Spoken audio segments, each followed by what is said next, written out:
வணக்கம்.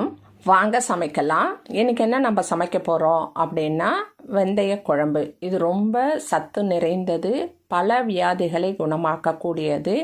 உடல் சூட்டினிலிருந்து, வயிற்று வலியிலிருந்து, சுகரை இறக்குவதிலிருந்து, அதாவது சுகர் அதிகமாக இருக்கிறவங்கள கூட கண்ட்ரோலில் கொண்டு வரக்கூடியது. முடி வளர்ச்சிக்கு ரொம்ப நல்லது. நிறைய விஷயங்கள் இந்த குழம்பில் இருக்கிறது.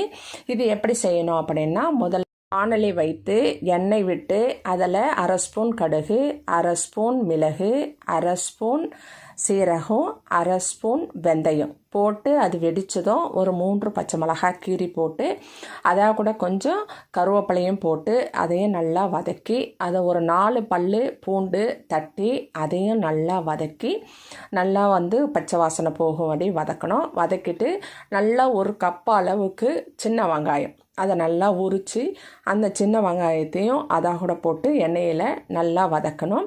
அதுக்கிடையில் நம்ம அந்த வெந்தயம் மிக்ஸி ஜாரில் போட்டது ஆறின உடனே அதை நல்லா குறப்பாக அரைச்சி வச்சுக்கணும்.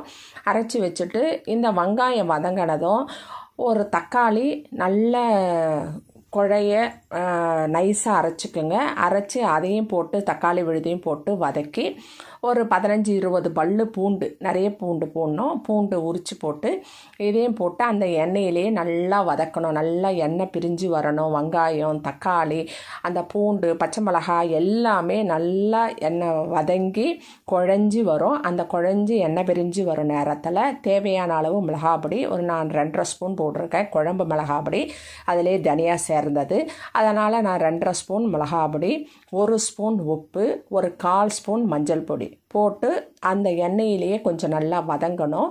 அந்த எண்ணெயிலேயே வதங்கின உடனே ஒரு 2 நிமிஷம் நான் புளி கரைச்சல், ஒரு எலுமிச்சம்பழம் சைஸு புளியை கரைச்சி அந்த தண்ணியையும் சேர்த்து அதை நல்லா கிளறி கொடுக்கணும். கிளறி கொடுத்துட்டு இந்த நேரத்தில் உப்பு காரம் செக் பண்ணிக்கோங்க. செக் பண்ணிவிட்டு கொஞ்சம் கருவேப்பிலை போட்டு மூடி போட்டு ஒரு 5 நிமிஷம் நல்லா கொதிக்கட்டும்.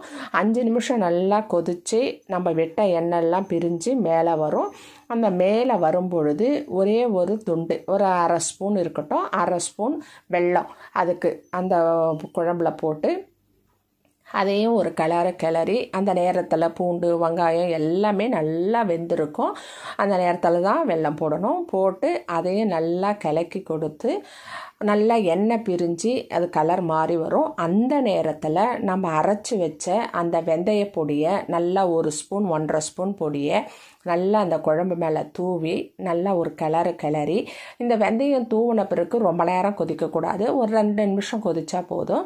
அந்த மாதிரி நல்லா